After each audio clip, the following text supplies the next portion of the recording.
Hey, all right, there we go. Finally let me sign in. All right. What is up, everybody? Looks like the chat is working.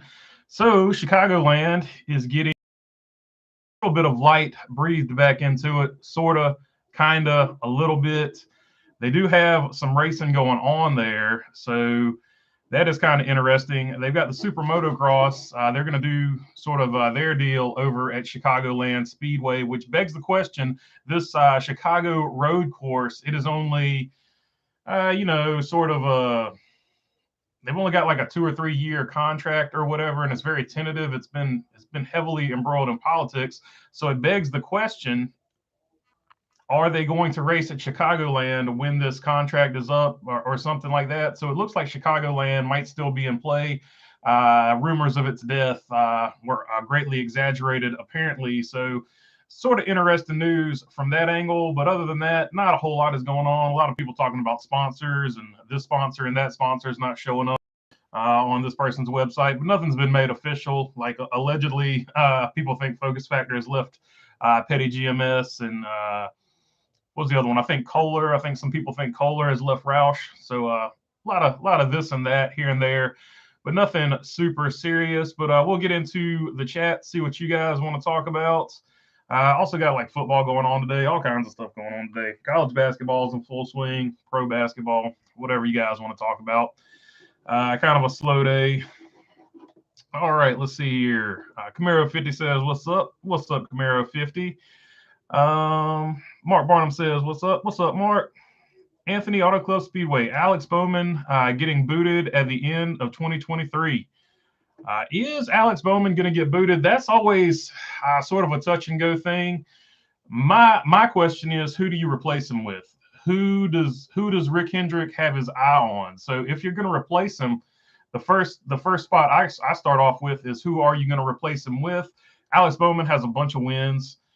The only thing that Alex Bowman really doesn't have is sort of sponsor security, allegedly. So a lot of people feel like Ally is not necessarily in love with Alex Bowman, although they've stuck with him so far. So a lot of people are saying things like that because they don't feel like Alex Bowman is doesn't have that sponsor security or whatever. But we'll have to see how that plays out.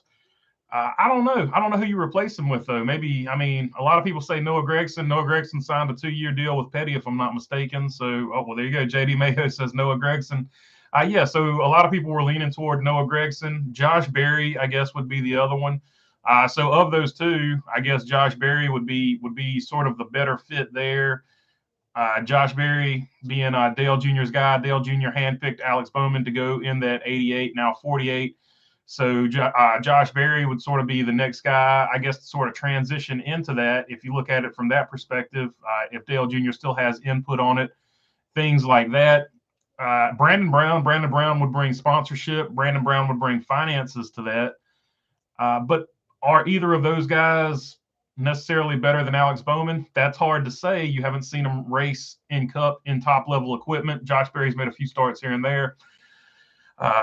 I don't know. That's a tough call. I think Josh Berry is really good, but I also think Alex Bowman's really good. So I don't know.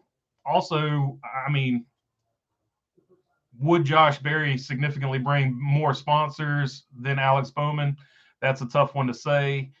It's a tricky situation right there, right? So you have to find who you're going to replace him with. But I don't know. I don't know if Alex Bowman is gone after 2023 or not, unless y'all saw something that I did not see. IMSA 24 Hours of Daytona coming up in a couple weeks, says Mark Barnum. Yep, I do plan on being there. So if you're there, look for me. I don't exactly know. I got sort of the infield pass, so I guess I'll be on the infield. But I'm just going to be walking around getting as much content and stuff like that as I can. So 24 Hours of Daytona should be good. Austin Cindric has finally announced he is driving for Rick Ware Racing, some type of prototype.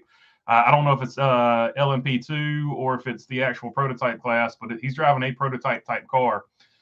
My guess would be it's like an LMP2 type deal. He's not going to be going for the main overall, but Rick Ware Racing, Austin Cindric teaming up. So hopefully they have a good run there. Rick Ware Racing actually does good in these type of events. To be totally honest, they're not a bad endurance racing organization or program. They've actually had some good runs in this, so it's not the NASCAR Rick Ware Racing you're thinking of here. Rick Ware Racing on these particular types of tracks are actually pretty good, or this particular division, IMSA, I should say. Let's see here. Camaro 50 says, I agree, Josh Berry would be next. Yeah, he seems like he's the most competitive one at that stable. Justin Allgaier, he's said multiple times, I guess, that he doesn't really want to go full-time NASCAR Cup Series. So if that's the case, that takes your guy that's been there the longest out. Josh Berry, he's competing for championships every year that he's been there in his short stint. And I feel like he would be the next one up. The one after him would have to be Brandon Jones. Brandon Jones also competes for championships and also brings funding. So those would be the two that you've got immediately in the lineup. Somebody else you could look at would sort of be Rajah Caruth. Rajah Caruth seems to be sort of locked in with Petty GMS, or he's with GMS, but you would imagine he's sort of locked in with Petty GMS for right now. I don't know how long his contract for that is. I'm just trying to think off the top of my head who else you could slide in there. Maybe Riley Herbst, because he brings sponsorship, but he seems to be sort of hooked up with Ford. Plus, how many monster cars can we have on the track next season? I mean, in 2024 or whatever. So that's another concern. Not that there's never too many. I'd love to see 4 monster cars and they all be like different makes. That'd be pretty funny. Let's see here. JD Mayo says they can get better with their talents after their 4th year. Look at Tyler Reddick. Yeah, that's 100%. 100%. Look, Alex Bowman's been in the sport for a while, but he hasn't been in top level equipment for the longest time. So he can definitely get better. And there's all kinds of people. Like I personally feel like even Cole Custer, I know Moulton's not even on here, but I feel like Cole Custer, they gave up on him just a little bit early. I just feel like he was in a bad situation over there at Stewart-Haas. Like even Daniel Suarez, we saw Daniel Suarez have a great season. We saw Daniel Suarez at Stewart-Haas in that 41 just not be competitive. Like there's something about that 41 car that has always been the most far off as far as the Stewart-Haas racing car goes. Hopefully Ryan Preece gets it turned around over there. But yeah, especially with this new car, if a guy doesn't, there's 2 types of drivers. There's drivers that walk in and they're immediately fast, and there's drivers that it takes them a little while, but once they figure it out, and they're just as good as anybody else. There's guys like that, and so sometimes you give up on people. Joey Logano's obviously the most famous example of recent times. He's a champion now, 2-time champion. Joe Gibbs Racing gave up on him 1 year, basically too early. He goes over to Penske, and the rest is history. So give these guys a little bit more time. I don't see where Alex Bowman has done anything where you really need to get rid of him, though. That's I guess my hang up on it. Alex Bowman has been very good in that car. I don't know. He's made the playoffs. He has been streaky at times. I just don't understand. I don't understand why they try to run him off of that car. But a lot of people are saying that he won't be back. So it'll be interesting to look at. Of course, I haven't seen anything official that he won't be back. So that's just hearsay and stuff like that. Let's see here. Stupid Roofer saying, what's up, Stupid Roofer? Mark Barnum says Deegan will be driving in IMSA in GT4 again. So there you go. Haley Deegan has signed with GT4. I hadn't seen that one yet. I was all over Cindric, but I didn't see old Haley. So Haley Deegan will also be driving. Do you remember what team she was with? Is that same Multimatic Ford deal, or did she get with another team there, Mark? I haven't seen it, obviously. But it's good. That's good. We've got 2 essentially NASCAR-based drivers in it this year. Fewer than last year, but still something to look at as far as a crossover. Anthony Auto Club Speedway, they've released a few articles saying Bowman was likely leaving at the end of 2023. Okay, so the rumors are out there. So that's fair enough. Yeah, I feel like Josh Berry would be the next man up in that particular deal. But I don't know if he would be any better off sponsor-wise, other than, I guess, sort of having Junior have his back. So I guess Junior would be good for at least 1 or 2 sponsors, you would imagine. Josh Berry, he'll get it done. There's no doubt. But I also feel like Alex Bowman's pretty good, too. So sort of a toss-up there. Sort of a toss-up. Let's see here. Mark Barnum says, hey, Roofer. And Roofer says, what's up, Mark? Camaro 50 says, Junior has been pushing for Berry to go to Cup. Says Camaro 50. Yeah, that's So that's true. So that's fair enough. Is that where sort of the pressure is coming from? Junior is a big Josh Berry guy. Do some of these sponsors like Ally see that and they want to make Josh Berry the next guy? But also he pushed for Alex Bowman to get that 88 at the time. Later became the 48. So I don't know. It's a tough call, tough situation for sure.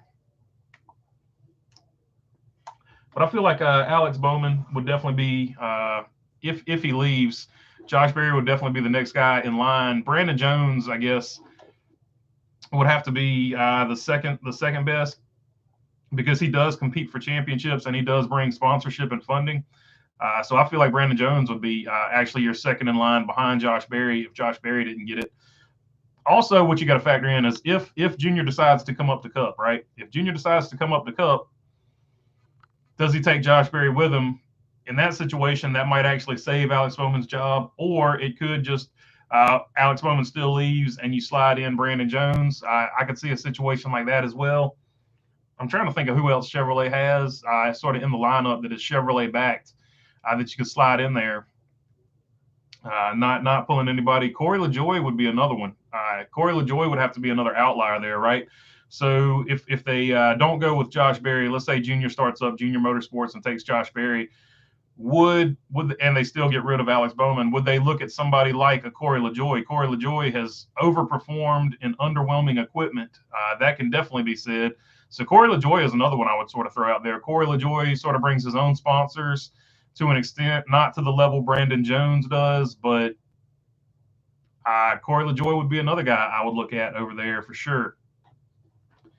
Let's see here. Anthony Auto Club Speedway says, do you think Suarez gets the extension or does Trackhouse keep him?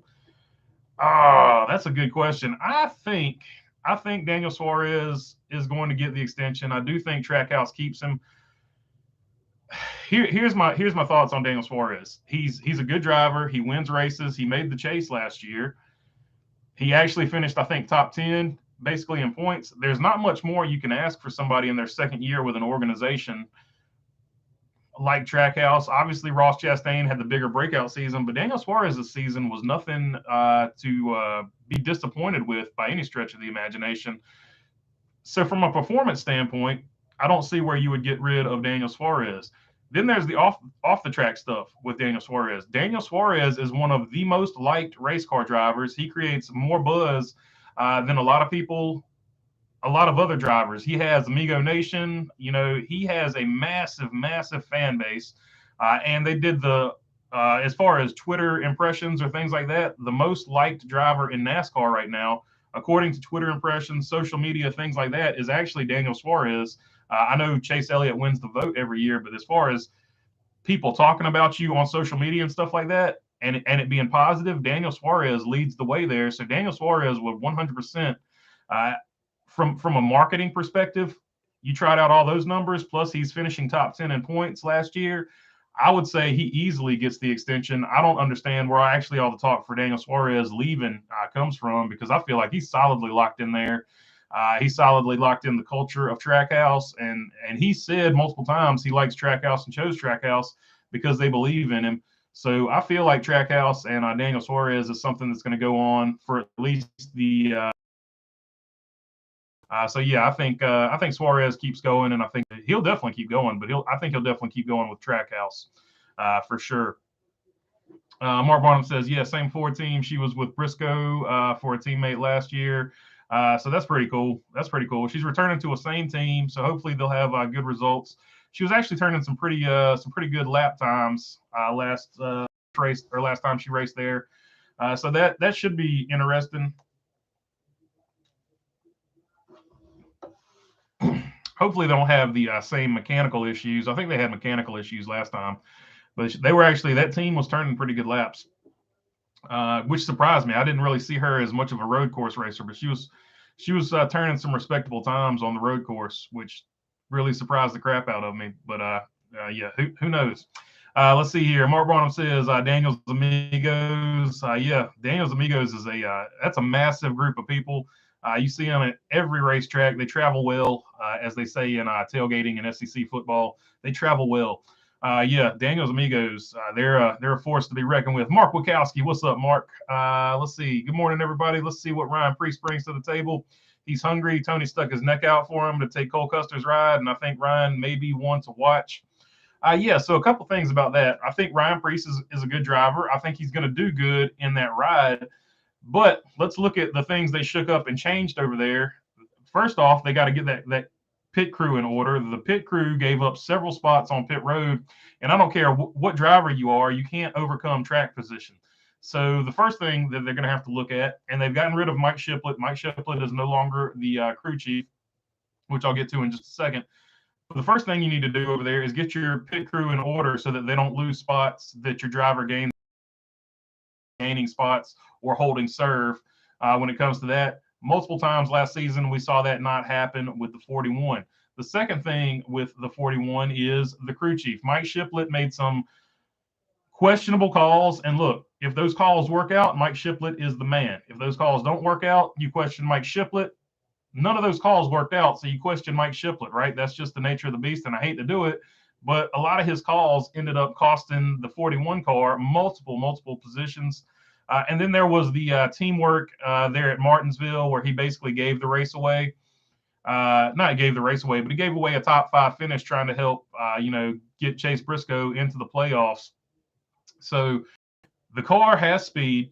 Ryan Preece is a good driver, but the other two things you got to get worked out are, the pit stops, the pit strategy, and no more mechanical failures. Of course, the 41 was one of the cars last season that randomly caught on fire as well. So it was just one of those seasons for the 41 car, and unfortunately, Cole Custer was the victim of it. But that being said, if they can turn it around, that car definitely has speed, and I think that Ryan Preece is the driver that can wring the most speed out of it.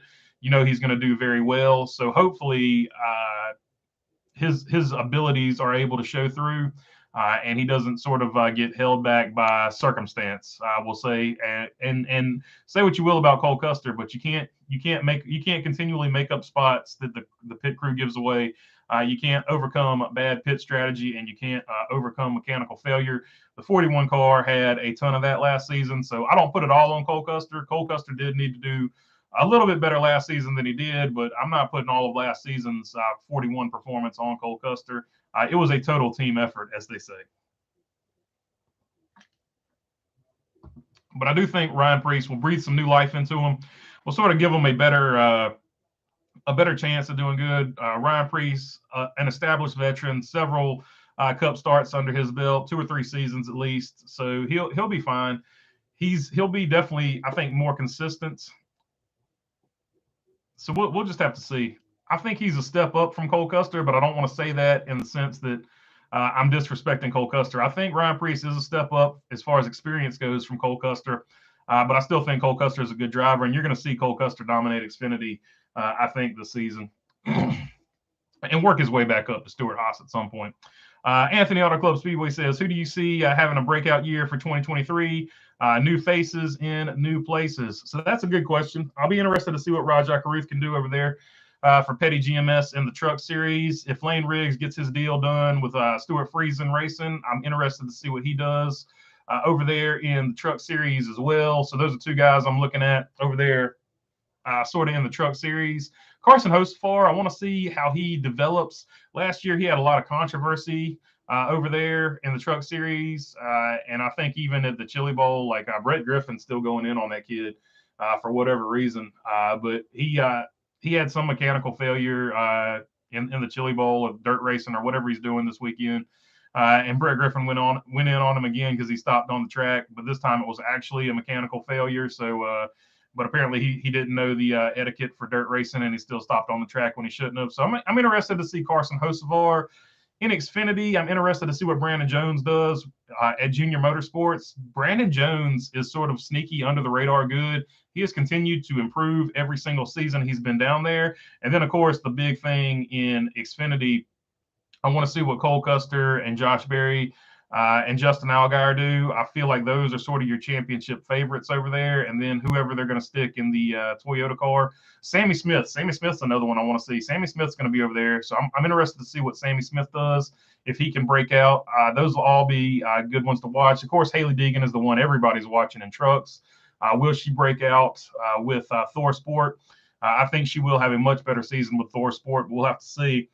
So those are sort of your lower divisions, and then of course in NASCAR Cup Series, the guy I'm always hoping, Corey LaJoie. Hopefully he can get some good equipment, because you've seen when he has good equipment or at least the best setup, he can do really well. I'm hoping with Ty Dillon going over there to that 77 RCR, sort of maybe we'll share some of their setup information with them, and both drivers will get it, and that will improve both drivers' chances at doing well over there at Spire. So I'm hoping that Corey LaJoie can break out over there. Obviously, Noah Gregson and Ty Gibbs. I think one of those guys will break out, and I think it'll probably be about halfway through the season. You'll see those guys sort of break out and sort of figure out this new car, or at least new car to them. So that'll be one that I'm actually sitting there watching. And obviously Ryan Preece, I want to see what he can do in that 41. That's going to be very interesting. So I'm waiting for him to break out. And Chase Briscoe, he's won some races, but I'm waiting to see the Chase Briscoe that we saw in the Xfinity Series. So don't sleep on Chase Briscoe. Can Chase Briscoe break out? Yeah, I know he made the playoffs last year, but he hasn't really stacked those wins like we've seen Chase Briscoe been able to stack wins in the Xfinity Series. So Chase Briscoe's another one I would sort of watch and see if he can break out. Ryan Blaney, can he break that winless streak? That's another one. I think he will. I think he'll break it by a lot. So I'm looking at Ryan Blaney. Austin Cindric had one of the best rookie seasons in recent memory. Austin Cindric can definitely break out. And Eric Jones and Petty GMS, I continue to see Petty GMS rise and rise, and actually RCR has risen, and it's sort of been under the radar because of who the drivers are. But now Petty GMS with Eric Jones, I think they can really break out next season. I think they surprised people last year. They can really break out this next season coming up if everything lines up. And I think RCR finally has a driver over there. Nothing against Tyler Reddick, but people sort of slept on Tyler Reddick until, last year. They were like, this guy's going to break out, but they weren't really focusing on him. Now that you're focused on RCR with Kyle Busch, I think you're going to see how fast those RCR cars are, because Tyler Reddick could have easily won 5 races last year if circumstance had sort of bounced his way and been favorable. So I think RCR actually has really faster cars than a lot of people are aware of. And I think with the added attention of Kyle Busch, you're going to sort of see them break out. So those are sort of some of the storylines. There's going to be some that I've left out, but those are some of the things I want to see as far as people breaking out next season, off the top of my head at least. Stuart Haas Racing released their Cup crew chief list. I think Chad Johnson will be Preece's Cup crew chief. So here's what I'll say about Chad Johnson, man. He was way too conservative with Kyle Larson, in my opinion. So hopefully Chad Johnson will learn from his Chad Johnston, I think, will learn from his time with Kyle Larson. I feel like he was way too conservative with a driver like Kyle Larson. So hopefully he gets a little more aggressive with Ryan Preece.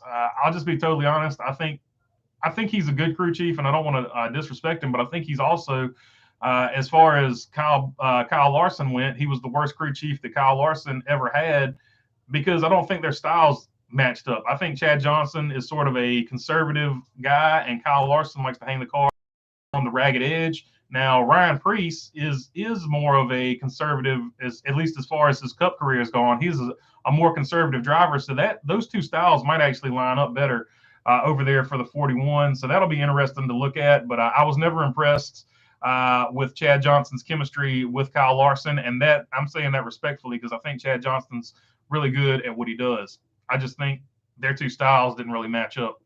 Sven Larson says, love the show, continues to get better and better. Great job, BB. I appreciate it, Sven. I try my best. I try my absolute best. So Sven says, your thoughts on Chicago? So yeah, they're running the off-road or the motocross series over there. So the track is still going to be operated and brought back, right? So we know the track will be in running and operating order. The Chicago road course at most is only going to be 2 years, right? So the contract for it is only a couple years after this season. So I'm thinking when the Chicago street course is over with, I think they go back to Chicagoland and NASCAR starts to rotate that street race, because I think NASCAR will stick with a street race. We know they're not going to give up on anything. So that I think NASCAR is just going to start rotating the street race, and they'll bring Chicagoland back. That is just my guess. I don't have any inside information or anything like that. That would just sort of be my my guess with that. But that's my thoughts on it. I don't know.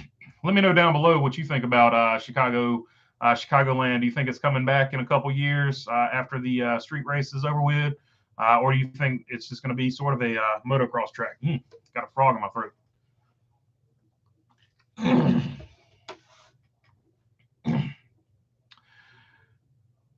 Mark Wachowski says, my thoughts on Chicago is you better be packing.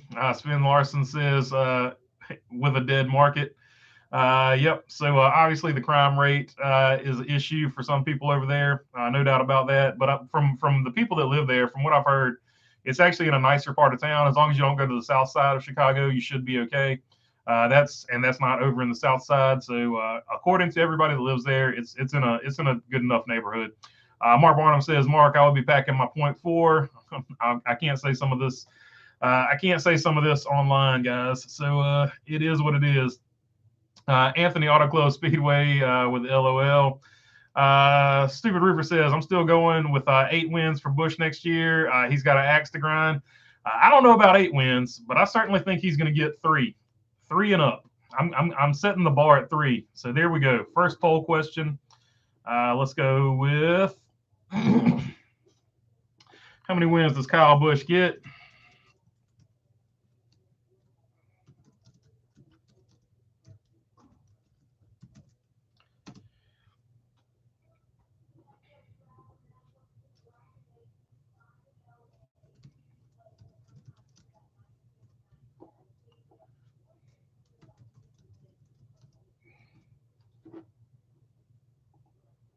There we go.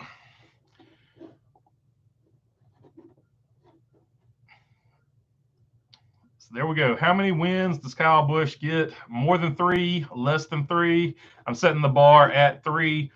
Let's see here. JD Mayo says, is Kevin Harvick still racing next year? Also, what about Truex Jr.? Yeah, so Truex Jr. and Kevin Harvick will race next season. There's no doubt about it, but they have not announced if next season will be their last season or not.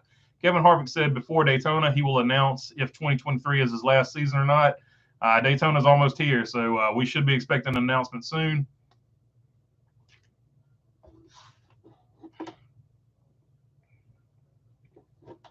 Truex has sort of been more coy about it. He's going to hold it to the very end. There's no doubt about that. Bent Krista Johansson says, where's the Yugo girls?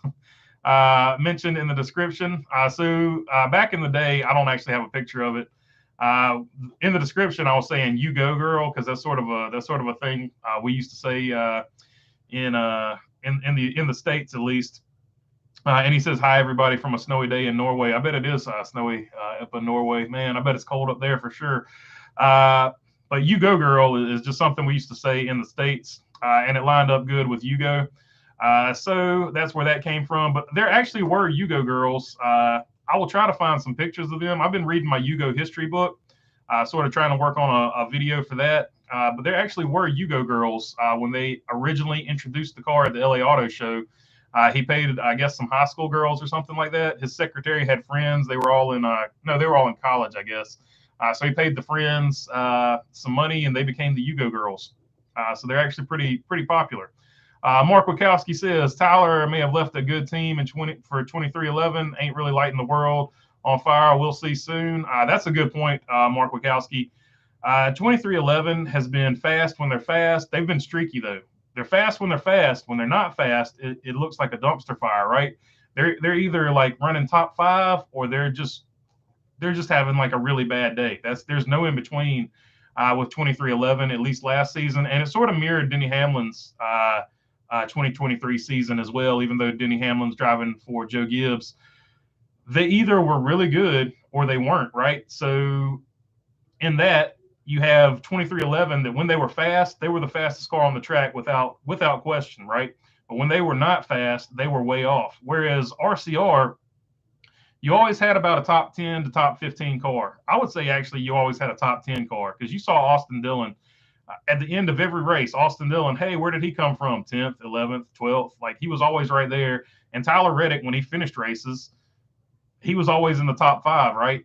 As long as something didn't happen where somebody got into him or he got into somebody. So that actually might be a good fit for Tyler Reddick because he himself is streaky. But yeah, we saw up and down at 2311 where we saw RCR being more consistent. But as far as raw speed goes, 2311 did have better raw speed at certain tracks. But I feel like RCR had the more consistent cars overall. I feel like I do agree with you. I feel like RCR, and that I'm an RCR fan, so I do have bias there. But I felt like RCR was a more overall solid team, whereas 2311 was good, but they were streaky. But you would expect that from basically a second-year startup. I mean, we'll just have to see what they do this season. They didn't have Kurt Busch for a full season. He's always been he was sort of going to be their guiding, steadying force. So we'll have to see next season. They got 2 young bucks, so it'll be interesting. Molten Ray says Custer got to start.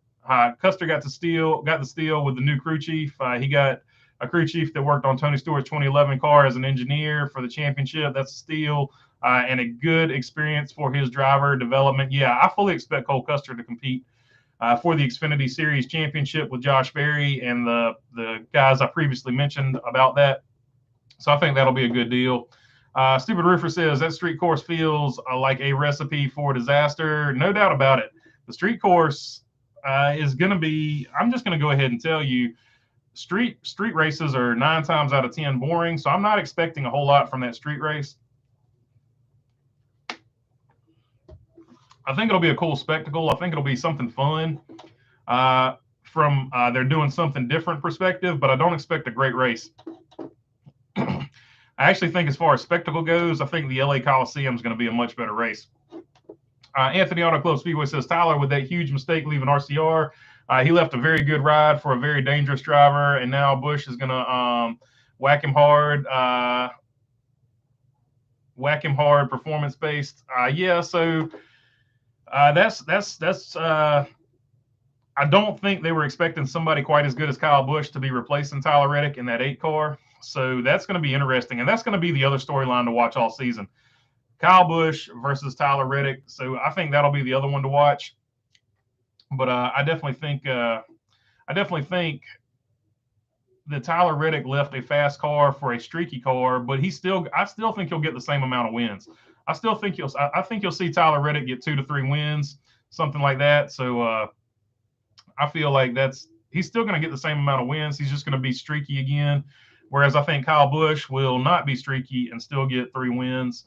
I don't know. It's gonna be tough. It's just hard. 2311 is either really good or they're really bad. So it's gonna be a tough call.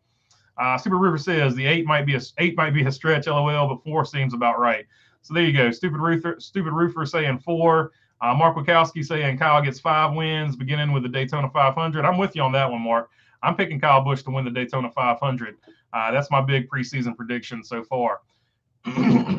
Obviously, I made a way too early preseason prediction the week after the season ended, so you can check that out if you want to see all of my preseason predictions. I can't remember them, that's why I'm not bringing them up, but I do remember Kyle Busch winning the Daytona 500 being one of them.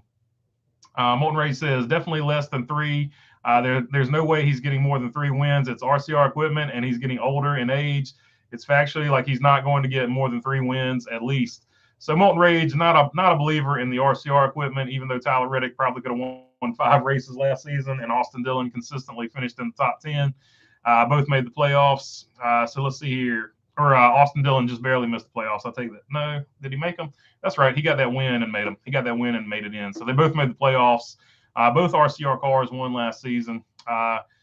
Let's see. Molten Rage says, not really. RCR is more of a top 20 to top 15 car. Top 20 to top 15 cars that got 4 wins last season. Rarely you see them in the top 10, aside from Austin Dillon getting the top 10 at the end of every race. And no, don't use Tyler Reddick as an example.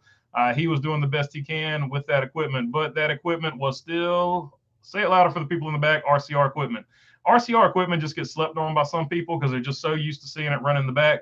But for the last 2 years, RCR has actually had really good, really fast race cars. I think you're going to see that now with Kyle Busch going over there to them. But there's definitely that sentiment, and Molten is he's echoing what a lot of people think. He thinks that RCR is just not good anymore. But the last 2 years they have actually been good, whereas the years before that I would tend to agree with him. So we'll just have to see how that plays out. Mark Barnum says Custer only gets one win in Xfinity this year, and Herbst goes winless again, in my opinion. I hope Herbst doesn't go winless, but I think Cole Custer will get more than one win. But Riley Herbst, he runs really consistent. He runs really well, but he just does not stack up wins. That's a fact. And Cole Custer, I feel like he's easily going to get at least 2 wins. Like I feel comfortable saying Custer gets 2 wins. So I don't know, but Herbst, yeah, I agree with you. He might go winless again, but I do feel like Riley Herbst does improve every season. So I don't want to take anything away from him. It's just hard to get wins at that next level. So we'll see if he can get it done next season. A little more experience under his belt, a little bit better driver. So we'll see what he does. Mark Wachowski says Kyle Busch will make Austin's setup. Not that he doesn't work hard, but Austin will be energized having Kyle as a teammate. Yeah, I think so too. I think they'll be good next season.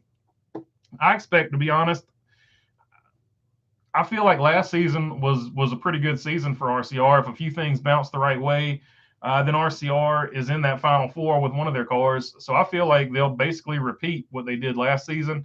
I don't see them doing anything any differently. And there's a possibility that Kyle Busch gets that car to the round of 4.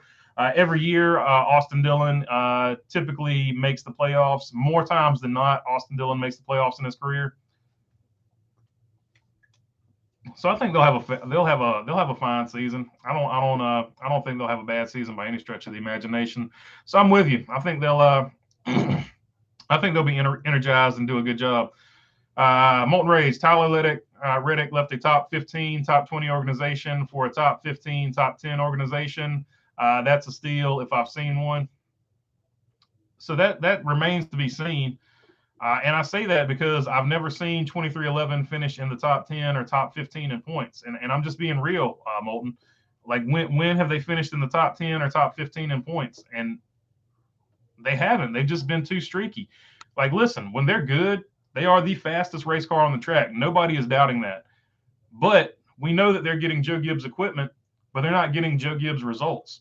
So we're not seeing them consistently be in the playoffs. Obviously, Kurt Busch would have been in the playoffs last season. And if Bubba Wallace can figure out how to win in the first half of the season and not win in the second half of the season like he typically has done the last couple of years, they would be in the playoffs. But they struggle to make the playoffs. And we haven't seen them finish in the top 15 or top 20 or top 10 or top 15 in points other than basically this season, right?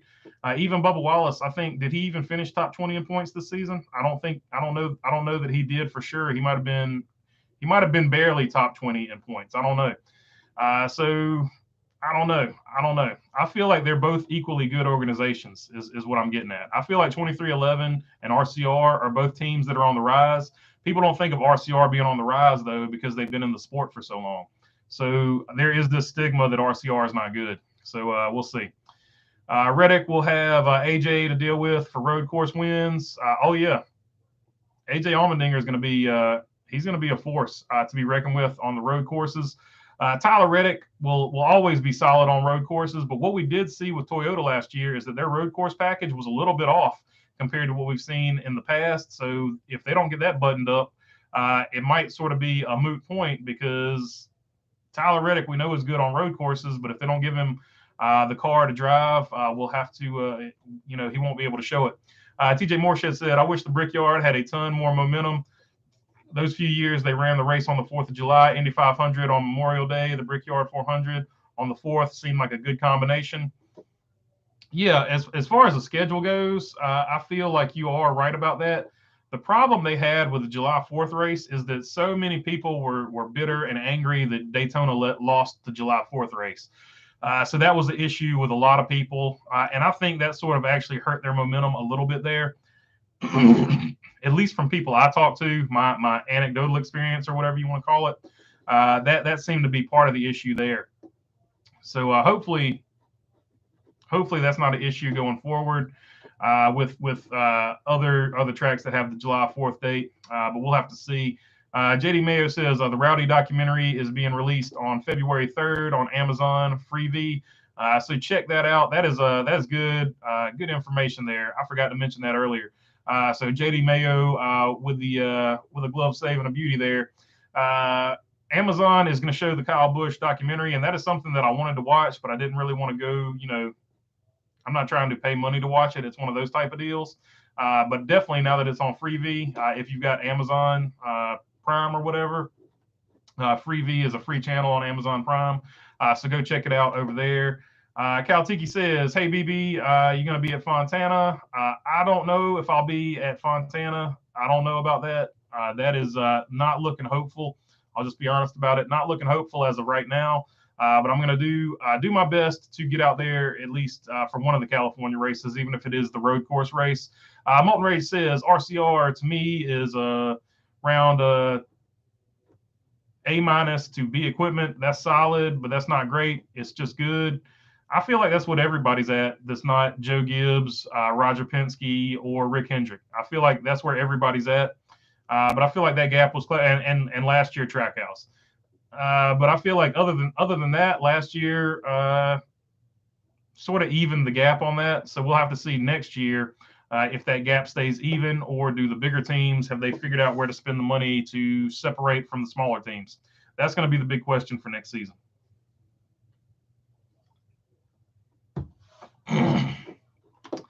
Philip Canavan says Busch might make Dillon a better driver. I don't know if he'll make him a better driver, but I think he'll help him with the setups. What I'd like to see from Austin Dillon is a little bit more aggressive Austin Dillon, where he gets more for top tens. If he's got a top 10, he should be pushing. I think that's the next level for Austin Dillon's development. I think he's a better driver than people give him credit for, but I think he does settle for top tens occasionally. And the best example I gave was the Southern 500, where he had a really good car when Martin Truex Jr. and Chase Elliott wrecked each other and Kevin Harvick ended up winning. If you see at the end of that race, Austin Dillon was absolutely eating into Kevin Harvick's lead, and he could have been doing that. Like, he didn't start closing that gap until he realized he was in second place, or the team communicated second place.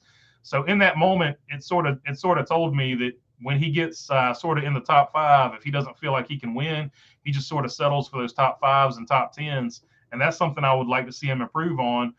Just get the best finish you can get regardless. Like, if you're fourth and think you can get third, go ahead and get third. Like, I just feel like he could be a little bit more aggressive in certain situations. Molten Ray says also Austin Dillon would not have made the playoffs without that very lucky win, and I don't count his playoff run as legitimate because he shouldn't have made it. That was Truex, not him. I mean, you can say what you want to. He raced. They got the same set of rules at the beginning of the season for everybody. It is what it is. He was still top 16 in points, regardless of that. So I don't know. If you just don't like Austin Dillon, you can feel free to say that. It's not going to hurt my feelings. But I don't feel like you can take anything away from the guy. He's a pretty solid race car driver. Him and Eric Almirola are about the same type of race car driver, in my opinion. Mark Wachowski, like to see the Final Four race as the Final Four Cup race cars at Bowman Gray, winner take all. That would be something. That would be something for sure. It would sort of be it would be LA Coliseum, but there would be points involved. So you would really see it. You would see some aggression then. We'll put it that way. It would sort of be like a full feature heat race, because they would just be getting after it. That would be something. That's a good bring up there, Mark. Molten Race says, "Oh dear Lord, imagine the 4th of July race is Portland. Oh God, that would be chaos." With that turn one, if you've seen the Xfinity race, you know what I'm talking about. Oh dear Lord, that turn one. Yeah, for sure. But we'll have to see. We'll have to see what they do going forward. It'll be in Chicago for at least the next 2 years, so we'll have to see that where it goes from there going forward. Several other places have been mentioned. Mark Wachowski says, "Molten Rage, the name says it all. He's molten and he's raging." And he says, "Really, Mark?" Anthony Auto Club Speedway says, "Actually, Austin Dillon would have been at least 3 wins if everything had played out right. Martinsville had the best car." I agree with that. I was watching him. He was definitely one of the best cars as far as passing cars. and also the Coke 600. Yeah, people forget about that Coke 600. He had the better car that day too. So he was one foot away from glory at the Coke 600. He needed about a half a foot there, and he would have been good. So you can once you get into hypotheticals, you can make any type of dream world you want to make, right? Like if this had happened, then whatever had happened. So let's see. Martinsville finished second or third. I can't remember. He finished third at Martinsville. But yeah, it's one of those deals. You can say this guy, that guy should have been in, but then you can pull any bad luck from any driver and be like, oh, he should have been in. Without bad luck, Dave Blaney is a two-time NASCAR Cup Series winner. Like you can do that throughout history with anybody, just about. Mark Barnum seems Austin doesn't unload good and has to adjust the car throughout the race. That is a good point, Mark Barnum. So that is one thing that I have noticed about the 3 car compared to the 8 car. The 8 car would always, with Tyler Reddick, would always fire off really good. And sometimes the 8 car would get better. Sometimes the 8 car wouldn't keep up with adjustments. The 3 car, it would fire off every time, even no matter where he qualified. It would fire off poorly. It fired off slow. Oh, we got a dead even tie in the poll here. 50-50 on the will Kyle Busch win more or less than 3 races. But anyway, the 3 car would fire off slow. It would not have speed at the beginning of the race. And then as the race went on, he would progressively get better and better and better. And that's where he would just end up with the top 10. He would end up catching the speed that his teammate had, but he never fired off with the same speed that his teammate had. So that was interesting. He was definitely trying a little bit different setup than the 8 car just about every race, I feel like. Not significantly different, but they were definitely doing something different that made them slower at the start of races. And I actually like that because you're getting 2 different data points on what to do with those setups. So I actually like that as far as that goes. Philip Kenneman says, I watched the racing at North Wilkesboro when Newman won the modified race on Racing America free app on Tubi. So if you got Tubi, check that out. Yeah, technically Ryan Newman was the first winner at North Wilkesboro when they opened it back up. So as far as a feature race goes. So technically Ryan Newman did win the first reopened feature race at North Wilkesboro. So put that in your fun facts trivia, and it was a modified. Let's see here. 2023, the Kyle and Kyle show. That's just for you, Kyle. Yeah. So that's actually what I'm expecting too. I'm expecting Kyle Larson to bounce back, and I definitely think Kyle Busch will be out there with a chip on his shoulder trying to prove to Toyota that they should never have let him go, trying to prove to Joe Gibbs Racing that they never should have let him go. So that's exactly what I'm expecting to see. Don't remind me of the 600. Dylan made the stupid, over-aggressive move that caused the wreck and took out my driver as well. Thanks, Dylan. I mean, who didn't take out Cole Custer last year, though, to be honest with you, Moulton? He just had a crappy year. That being said, I wouldn't do anything different if I'm driving that 3 car. You got to go for those wins. He was going for the win. He missed it by half a foot, and, he didn't make it. But if he had made it, everybody would have been like, oh, that was the greatest move I've ever seen. So, I mean, it is what it is. He was going for the win. It didn't work out for him. But I do like the fact that he was actually going for the win because it shows that he's improving because he does need to be more aggressive. He can't just settle for these top 10s. Top 10s, as we saw last year, are not going to get you into the playoffs. So he's got to go for wins, and hopefully he's wrapped his head around that particular mantra going into 2023. Mark Wachowski says, time for Chris Buescher to have a breakout season. Looking for him to run some top 5s. I think he kind of sort of under the radar had a little bit of a breakout season last year, but I think you're right. This year coming up, I really do expect to see Chris Buescher and Brad Keselowski both have really good seasons for RFK. I do expect at least 1 or 2 wins for RFK next year, and they should get the ship righted as long as they don't get slapped by NASCAR for some random points infraction or anything like that. That 100 points infraction just sort of ruined Brad K's year. Molten Ray says that's another problem with Austin Dillon. He's a solid driver, but he makes some of those dumb mistakes like in the 600 with that move instead of waiting for a better time. He's solid but flawed, and that's what I'm saying. I'm not saying he's a perfect driver. I'm saying he's about like Eric Almirola. They have solid runs. They run pretty solidly, but they're never going to be a guy that stacks you 10 or 12 wins. Like they're just good, solid drivers, and they're going to get their wins here and there. But there's always room for improvement. I feel like Eric Almirola could be more aggressive too, but he's in his 40s, I think. So good luck with that. Maybe late 30s. Justin M says, I think Kyle Busch is going to have the same problems as Harvick at RCR. Austin is family. Kyle is an employee. So a lot of people say that, but Richard Childress has come out and said that Tyler Reddick was getting the best equipment. They were building around Tyler Reddick, and they expected Tyler Reddick to be the future. So my counterpoint to that is, and that's only because I follow RCR super closely because I'm a fan, Tyler Reddick was getting the best stuff because Richard Childress had recognized that I'm not going to be able to get anybody to drive over here other than my family if I don't give the other guy the better stuff, if the other guy is the better driver. So they started building around Tyler Reddick, and that's actually why Richard Childress melted down and was so mad about Tyler Reddick leaving. Tyler Reddick knew they were building around him, at least in Richard Childress's mind, and he should have known that they were going to give him a bigger contract after the extension. So that is sort of where the butthurt came from Richard Childress over that particular deal, because they were building around Tyler Reddick. Tyler Reddick was getting the best of the best equipment that RCR had. And you saw it last year with Tyler Reddick's finishes. He was competing for more wins, and obviously he is a better driver, in my opinion, than Austin Dillon, but he was competing for more wins than Austin Dillon because he had better stuff. There were races where his car was significantly faster than Austin Dillon's, and those were probably the races where they only had one or two components, and both of those components went on Tyler Reddick's car compared to going on Austin Dillon's car. So where that was probably true in the past, it's a bit of a misnomer now because they were actually building around Tyler Reddick. And that is why you saw the reaction that you saw when Tyler Reddick decided to go to 2311 the way he did. Camaro 50 says, I've said this before, the fans are not happy with Dillon driving the 3.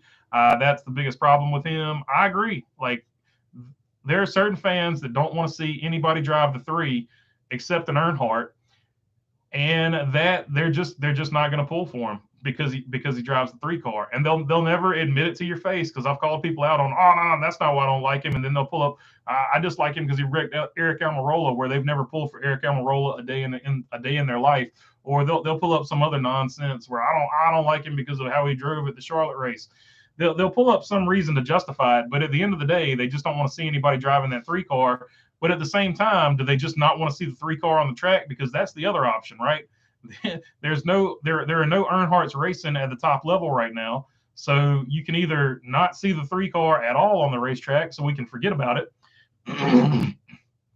or you can see somebody drive the 3 car, and that person, at least it makes the most sense if you're going from the historical person. I personally don't care who they put in the 3 car, to be honest with you.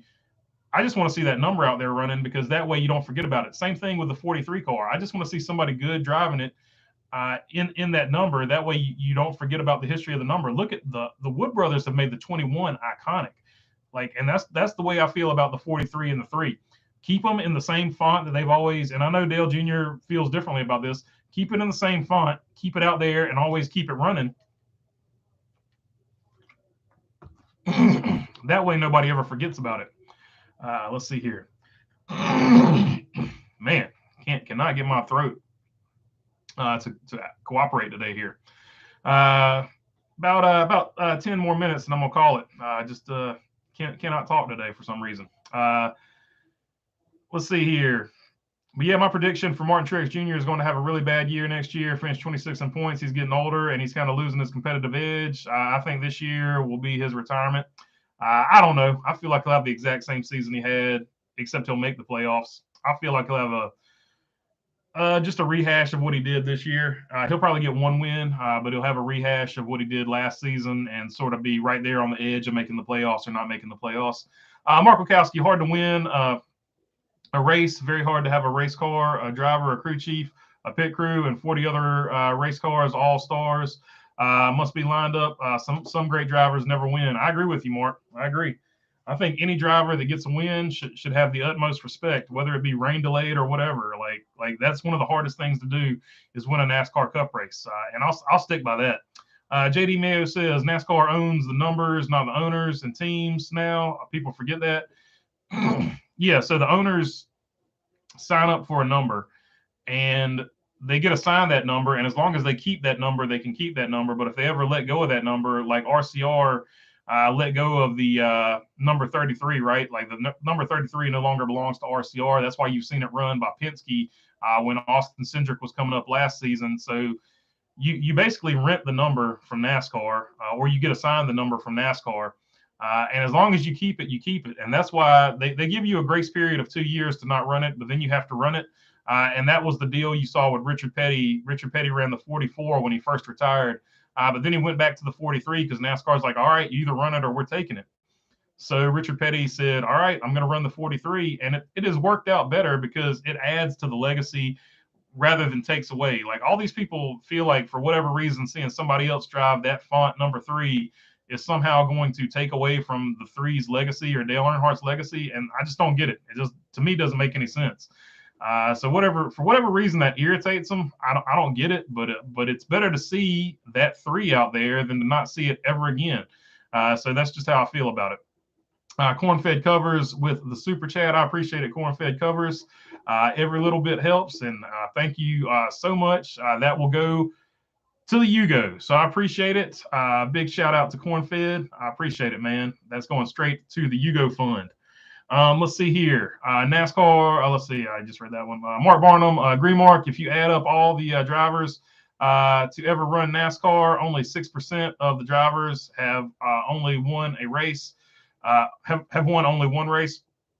Yeah. So if you look at drivers that have 2 wins, it starts to separate a whole lot, and then you see drivers that have 3 wins, it separates even more. It's one of those deals. Like you can argue that anybody can luck into a win, but to luck into 2 wins, to luck into 3 wins, it's just it's sort of hard. At some point, once a guy gets multiple wins, you got to admit that the guy's a pretty darn good driver. So I've never gotten that argument that people luck into multiple wins. I don't get it.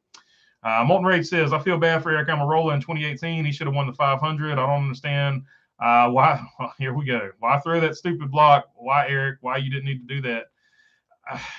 He's trying to win the race, man. Like he was trying to win the race. He did what he thought he had to do to win the race. And Austin Dillon drove through him because Austin Dillon, at that point in the race, you can't accept a block. You have to drive through him. And Austin Dillon did what he had to do. A lot of people didn't like it, but at the end of the day, that's what it is.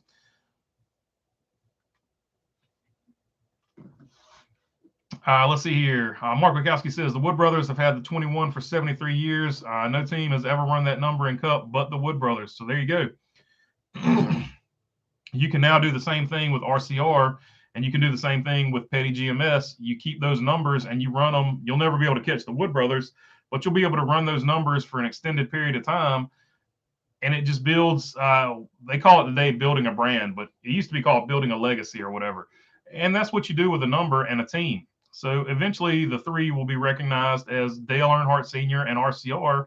And that 43 will always be synonymous with Petty and Petty GMS and whatever iteration of Petty GMS it is after that moves on. Monterey says Eric Almirola threw that stupid block at Daytona and screwed himself out of a Daytona 500 win. And there was no reason that in 2018 you didn't have to do that, Eric. You had that one in the bag. Why did you do that? He saw Austin Dillon had a run and he got nervous. And his spotter, in that particular situation, I'll stick up for Eric Almirola. His spotter probably told him somebody was coming. He probably didn't have enough time to tell him the immediacy of the situation, and that was that. He probably told him somebody was coming, and he moved on. So that's part spotter, that's part driver. So it's not all on the driver at tracks like that.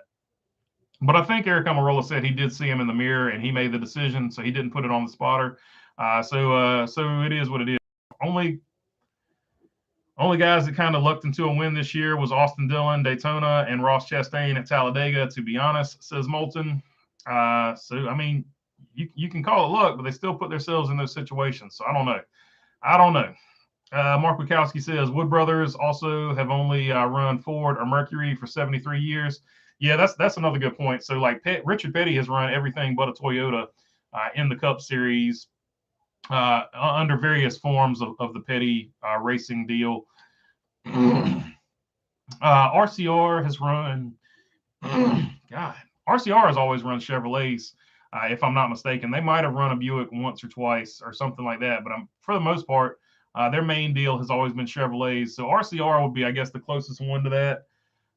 As far as that goes, Rick Hendricks always runs Chevrolets, but he's rotated numbers multiple times. So I would say the 3-car would be the next one as far as manufacturer and number. So I think that would be the closest one. But yeah, the Wood brothers are legendary. Nobody will ever touch that record for sure. Ross Chastain literally Molten Rage. Ross Chastain literally only won Talladega because the two guys who were fighting for the win went stupid on the final corner. He didn't even lead more than one lap. I mean, it happens. It happens to the best of them. That happens a lot. Mark Bukowski says RCR is bow tie only. Yeah, that's what I was thinking. I think when he ran for Osterland, he ran some Buicks and stuff like that. But even at Osterland, he was mainly Chevrolet. I was trying to, and Osterland was also the 2, if I'm not mistaken. So let's see here. Mark Barnum says, go 49ers. Root for Purdy and Kittle since they played college ball at Iowa. Yeah, so that's actually pretty cool. They're actually from the same college. So hopefully we can get a win here to close out the season and make a deep run into the playoffs. Bumblebee says, I'm glad to see Molten Rage owns the chat now and no one else can talk without him being rude and talking over them. That's the biggest reason I don't bother to do this anymore. Let someone else have an opinion. Damn. So there we go. Bumblebee and Molten Rage are back. The presidential ticket is off. So we will see going forward what to do here. Let's see here. And with that, I'm just going to close it out. That's a way to close it out. So we'll close it out on that one. I'll check you guys later. Peace.